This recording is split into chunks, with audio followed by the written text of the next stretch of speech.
എൻറ്റിനർ ഡോഡ്രോഫ് pathway അഥവാ ED pathway എന്ന് പറയും ഷോർട്ട് ഫോമിൽ. അപ്പോൾ ED പാത്വേ എന്ന് പറയുന്നത് നമ്മുടെ EMP പാത്വേ ഇല്ലേ, എംഡൻ മെയർഹോഫ് പർനാസ് പാത്വേ അഥവാ നമ്മുടെ ഗ്ലൈക്കോളിസിസ്. ഈ ഗ്ലൈക്കോളിസിസിന് പകരമായിട്ട് നടക്കുന്ന ഒരു കാർബോഹൈഡ്രേറ്റ് ബ്രേക്ക് ഡൗണിന് വേണ്ടിയിട്ട് ഉപയോഗിക്കുന്ന ഒരു ഇമ്പോർട്ടൻറ്റ് പാത്വേ ആണ് ED പാത്വേ. പക്ഷേ ഇത് യുക്കാരിയോട്സിൽ ED പാത്വേ ആബ്സെൻറ്റാണ്. They are the main glycolytic pathway in prokaryotes. ബാക്ടീരിയയിലും ആർക്കയിലും ഒക്കെയാണ് ED പാത്വേ കാണുന്നത്. അതിൽ തന്നെ those do not possess the enzymes of EMP pathway. ഗ്ലൈക്കോളിസിസിലെ ഫസ്റ്റ് സ്റ്റേജിൽ വരുന്ന ചില എൻസൈംസ് ഒക്കെ ചില ബാക്ടീരിയയിൽ ലാക്കിംഗ് ആയിരിക്കും. അപ്പോൾ ആ കേസിൽ അവർ ED പാത്വേ ആണ് ഓപ്റ്റ് ചെയ്യുന്നത്, ഗ്ലൈക്കോളിസിസ് നടത്താൻ വേണ്ടിയിട്ടും ATP ഫോർമേഷന് വേണ്ടിയിട്ടും. അപ്പോൾ ഇത് കണ്ടുപിടിച്ചത് എൻറ്റിനർ ആൻഡ് ഡോഡ്രോഫ് എന്ന് പറഞ്ഞ ആൾക്കാരാണ്. അവർ സ്യൂഡോമോണാസിലാണ് സ്റ്റഡീസ് നടത്തിയത്. അപ്പോൾ ബാക്ടീരിയയിൽ എടുക്കുകയാണെങ്കിൽ തന്നെ they are wide spread among gram negative aerobic bacteria.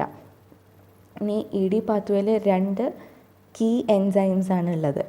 ഒന്ന് 6-ഫോസ്ഫോഗ്ലൂക്കോണേറ്റ് ഡീഹൈഡ്രറ്റേസ് എൻസൈമും 2-keto-3-deoxy-6-ഫോസ്ഫോഗ്ലൂക്കോണേറ്റ് ആൽഡോളേസ്, ഇൻ ഷോർട്ട് KDPG ആൽഡോളേസ് എന്നും പറയും.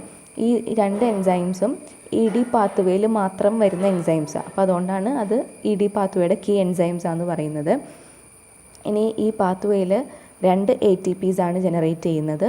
അതിൽ തന്നെ ഒരു ATP ഓൾറെഡി ഈ പാത്വേയിൽ യൂട്ടിലൈസ് ചെയ്യുന്നുണ്ട്. അപ്പോൾ അതുകൊണ്ട് നെറ്റ് ഗെയിൻ എന്ന് പറയുന്നത് 1 ATP ആണ് പെർ ഗ്ലൂക്കോസ് മോളിക്യൂൾ.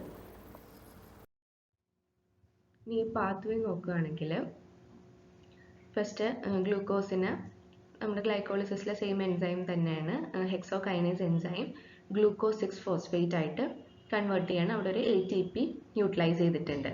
അപ്പോൾ ഗ്ലൂക്കോസിന് ഫോസ്ഫോറിലേഷൻ സംഭവിച്ചിട്ട് ഗ്ലൂക്കോസ് 6-ഫോസ്ഫേറ്റ് ഉണ്ടായി.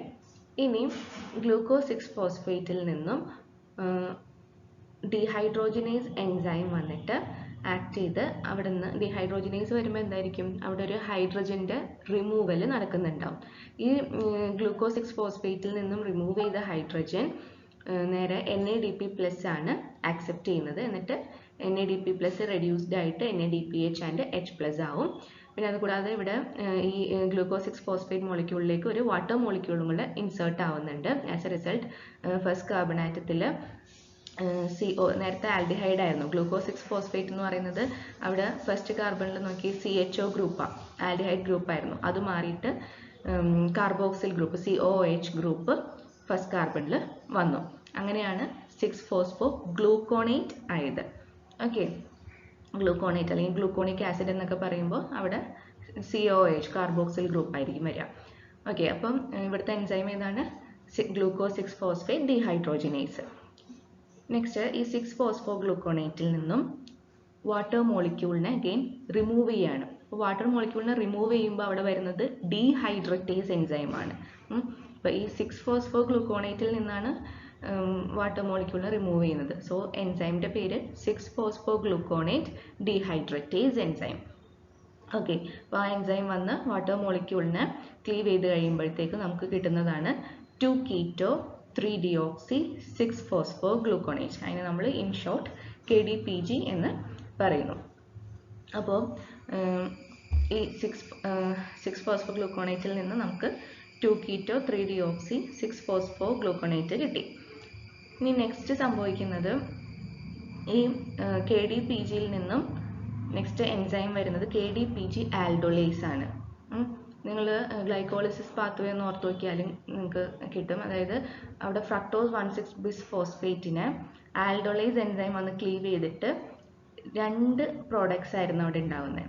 ഇവിടെയും KDPG ആൽഡോളേസ് വന്ന് ആക്ട് ചെയ്യുമ്പോഴും 2 പ്രോഡക്ട്സ് ആണ് ഉണ്ടാവുന്നത്. അതായത് ഈ 2-keto KDPG എന്ന് പറയുന്നത് ഒരു 6 കാർബൺ കോമ്പൗണ്ട് അല്ലേ, അതിൽ നിന്നും അതിനെ സ്പ്ലിറ്റ് ചെയ്ത് 2 3 കാർബൺ കോമ്പൗണ്ട്സ് ആയിട്ട് മാറും. അതിൽ ഒരു 3 കാർബൺ കോമ്പൗണ്ട് ഏറ്റവും മുകളിലത്തെ നോക്കിയ ഫസ്റ്റ് 3 കാർബൺസ് ക്ലീവ് ചെയ്ത് കഴിയുമ്പോൾ നമുക്ക് കിട്ടുന്നത് പൈറുവേറ്റിനെയാണ്.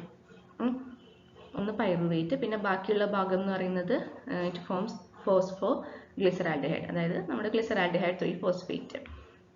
അപ്പോൾ അങ്ങനെ ഒരു പൈറുവേറ്റ് അവിടെ ഉണ്ടായി, പിന്നെ ഒരു ഗ്ലിസറാൽഡിഹൈഡ് 3 ഫോസ്ഫേറ്റും ഉണ്ടായി. ഈ ഗ്ലിസറാൽഡിഹൈഡ് 3 ഫോസ്ഫേറ്റ് ആയിക്കഴിഞ്ഞാൽ പിന്നെ ബാക്കിയുള്ള റിയാക്ഷൻസ് ഒക്കെ നമ്മുടെ സെയിം ഗ്ലൈക്കോളിസിസിൽ നടക്കുന്ന റിയാക്ഷൻസ് ആണ്. അതായത് ഗ്ലിസറാൽഡിഹൈഡ് 3 ഫോസ്ഫേറ്റിൽ നിന്നും ഓക്കെ 1,3-bis ഫോസ്ഫോഗ്ലിസറേറ്റ് ആയി, അത് കഴിഞ്ഞ് 3 ഫോസ്ഫോഗ്ലിസറേറ്റ്, അങ്ങനെ പിന്നെ 2 phosphoglycerate, then phosphoenol pyruvate, then finally പൈറുവേറ്റും ഉണ്ടാവുന്നത്. അപ്പോൾ നോക്കി ഈ ഫോസ്ഫോയിനോൾ പൈറുവേറ്റിൽ നിന്നും പൈറുവേറ്റ് ആവുമ്പോൾ അവിടെ ഒരു ATP സിന്തസൈസ് ചെയ്യുന്നുണ്ട്.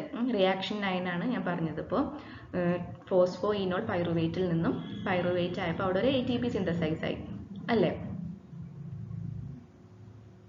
അതുകൂടാതെ നമുക്ക് 1,3-bis ഫോസ്ഫോഗ്ലിസറേറ്റിൽ നിന്നും 3 ഫോസ്ഫോഗ്ലിസറേറ്റ് റിയാക്ഷൻ 6 അവിടെയും ഒരു ATP സിന്തസൈസ് ആയിട്ടുണ്ട്. അപ്പം അങ്ങനെ നോക്കിയാൽ മൊത്തം 2 ATP സിന്തസൈസ് ആയിട്ടുണ്ട്. പക്ഷെ ഞാൻ നേരത്തെ പറഞ്ഞു ഒരു ATP കൺസ്യൂം ചെയ്യുന്നുണ്ട്. എവിടെയാണ് കൺസ്യൂം ചെയ്തേക്കുന്നത്? ഫസ്റ്റ് റിയാക്ഷനിൽ ഗ്ലൂക്കോസിൽ നിന്നും ഗ്ലൂക്കോസ് 6 ഫോസ്ഫേറ്റ് ആയപ്പോൾ ഒരു ATPനെ അവിടെ കൺസ്യൂം ചെയ്തിട്ടുണ്ട്. അപ്പോൾ ആസ് എ റിസൾട്ട് ഈ ED പാത്വേയിലെ നെറ്റ് ATP yield എന്ന് പറയുന്നത് 1 ATP ആണ് പെർ ഗ്ലൂക്കോസ്. ഓക്കെ,